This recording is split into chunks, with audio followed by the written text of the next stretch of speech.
जय मसीह की, परमेश्वर के नाम की महिमा हो। आज हम देखेंगे जागते रहो, और ये हमें देखने को मिलता है मत्ती रचित सुसमाचार उसका 24वां अध्याय की 36वीं आयत से लेकर 44वीं आयत तक। आपके पास बाइबल है तो हमारे साथ खोल लीजिए मत्ती 24 का 36 से 44।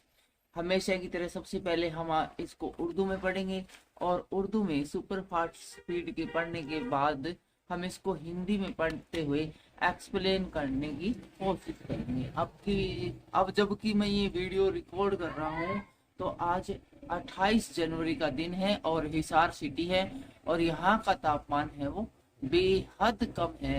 ये लगा लिए कि 3 से 4 डिग्री तापमान है, और तापमान 3 से 4 डिग्री होना तो कोई बड़ी बात नहीं है, लेकिन बहुत तेज स्पीड से हवाएं चल रही है।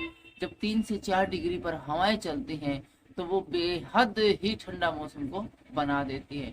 हम किताब को ऐसे छूते हैं, हाथ लगाते हैं तो हाथ ऐसा लगता है बर्फ के ऊपर हमने रख दिया हो, और हाथ को ऐसे बाहर निकालते हैं तो बिल्कुल ठंडे हो जाते हैं। इतने बेहद ठंडे मौसम में हम परमेश्वर का वचन पढ़ रहे हैं।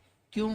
ताकि लोगों को है वो कुछ मिले, परमेश्वर की ओर से एक्स्ट्रा मिले। परमेश्वर जो चाहता है वो मिले। परमेश्वर चाहता है कि हमारे बच्चे हैं, आपके बच्चे हैं, हमारे बच्चे हैं, हम सब भाई बहन हैं, वो उसके राज्य में प्रवेश करे, क्योंकि उसने वो हमारे ही लिए बनाया है। तो इसीलिए कहते हैं परमेश्वर कि जागते रहो। जागते रहो मतलब अलर्ट रहो, हमेशा तैयार रहो। वो आमद पता नहीं किस घड़ी आ जाए, जबकि इस दुनिया का न्याय किया जाए। उस समय हमारे पास टाइम न होगा, मौका न होगा अपने आप को बदलने के लिए और अपने पापों से तौबा करने के लिए। उस समय कोई टाइम नहीं दिया जाएगा, कहा जाएगा बस अब तक का ही हिसाब लिया जाएगा। आगे की एक्टिविटी है वो आपके सुधरने के टाइम में गिनी नहीं जाएगी। उर्दू में देखते हैं जागते रहो। लेकिन उस दिन और उस घड़ी की बाबत कोई नहीं जानता। वो वक्त कब आएगा, वो टाइम कब आएगा, कोई नहीं जानता है। पहले उर्दू में पढ़ लेते हैं, एक्सप्लेन बाद में करेंगे। न आसमान के फरिश्ते, न बेटा, मगर सिर्फ बाप। जैसा नूह के दिनों में हुआ वैसा ही इब्ने आदम के आने के वक्त होगा। क्योंकि जिस तरह तूफान से पहले के दिनों में लोग खाते पीते और शादी विवाह करते थे, उस दिन तक के नूह किस्ती में दाखिल नहीं हुआ। उस दिन तक के नूह किस्ती में दाखिल नहीं हुआ, और जब तक तूफान आकर उन सबको बहाने ले गया, उनको खबर न हुई, उसी तरह इब्ने आदम का आना होगा। उस वक्त 2 आदमी खेत में होंगे, एक ले लिया जाएगा और दूसरा छोड़ दिया जाएगा। 2 औरतें चक्की पीसती होंगी, एक ले ली जाएगी और दूसरी छोड़ दी जाएगी। बस जागते रहो, क्योंकि तुम नहीं जानते कि तुम्हारा खुदावंद किस दिन आएगा। लेकिन ये जान रखो कि अगर घर के मालिक को मालूम होता कि चोर रात के किस पहर में आएगा, तो जागता रहता और अपने घर में नकब न लगाने देता। इसलिए तुम भी तैयार रहो, क्योंकि जिस घड़ी तुमको गुमान भी न होगा, इब्ने आदम आ जाएगा। परमेश्वर का वचन उर्दू में सुने जाने पर परमेश्वर आपको आशीष दे, बरकत दे। हिंदी में देखते रहे, जागते रहो। हम पढ़ रहे हैं मत्ती रचित सुसमाचार उसका 24वां अध्याय की 36वीं आयत। उस दिन और उस घड़ी के विषय में कोई भी नहीं जानता है, न स्वर्ग के दूत और न पुत्र, केवल पिता। ये बात है, ये पिता ने अपने पुत्र से भी गुप्त रखी है, अर्थात पिता परमेश्वर ने यीशु मसीह को भी नहीं बताया है,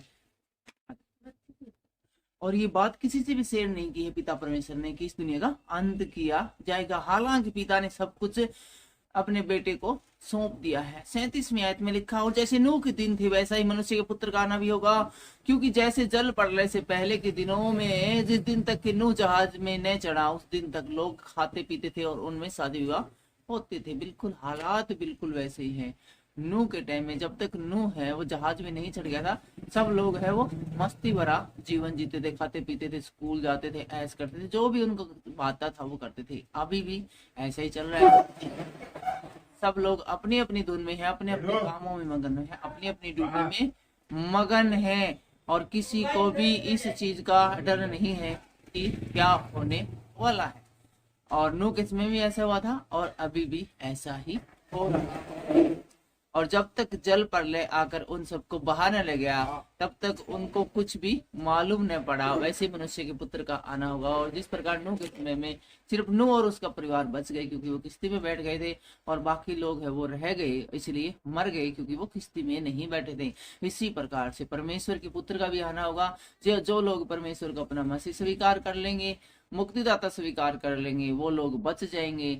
लेकिन जो लोग है वो पिता परमेश्वर और पवित्र आत्मा के नाम से बपतिस्मा नहीं लेगा, खुदावंद की आज्ञाओं को नहीं मानेगा, अपने जीवन का परिवर्तन नहीं करेगा, वो जैसे नूह के समय में बाकी लोग बर्बाद हो गए थे, ऐसे ही हो गए थे। और वो समय जिस प्रकार अचानक से नूह पर आ पड़ा था, नूह अपना दैनिक दिनचर्या का कार्य कर रहा था कि अचानक परमेश्वर के दूत ने उसे आकर कहा कि मैं इस दुनिया का अंत करने वाला हूँ, एक जल्दी से जहाज बना ले तू और तेरे घराने समेत उसमें बैठ जा, जो उसमें बैठेंगे वो बचेंगे।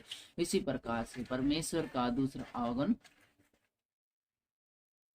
और 40वीं आयत हमें बताती है, उस वक्त दो जन खेत में होंगे, एक ले लिया जाएगा और दूसरा छोड़ दिया जाएगा। दो स्त्रियां चक्की पीसती होंगी, एक ले ली जाएगी और दूसरी छोड़ दी जाएगी। इसलिए जागते रहो, क्योंकि तुम नहीं जानते कि तुम्हारा प्रभु किस घड़ी आएगा। तो इसमें से बताते हैं, दो आदमी खेत में होंगे, एक ले लिया जाएगा।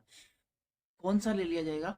जिसको कि स्वर्ग में लेकर जाना है। दो स्त्रियां चक्की पीसती होगी, इसका मतलब दो स्त्रियां साथ साथ होंगी, एक ले ली जाएगी स्वर्ग में जाने के लिए, एक छोड़ दी जाएगी नरक की आग में डालने के लिए।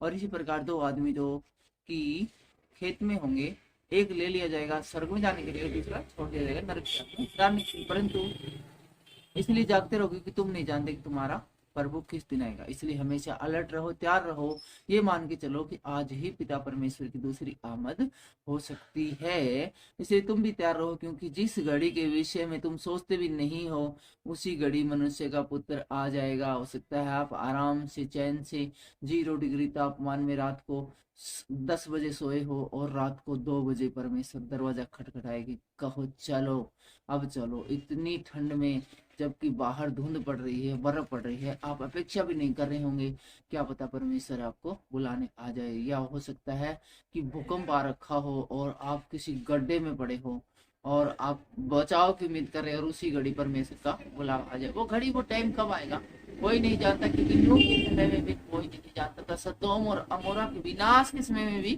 कोई नहीं जानता था। आज के इन वचनों के द्वारा परमेश्वर आपको आशीष दे, बरकत दे। सबको जय मसीह की।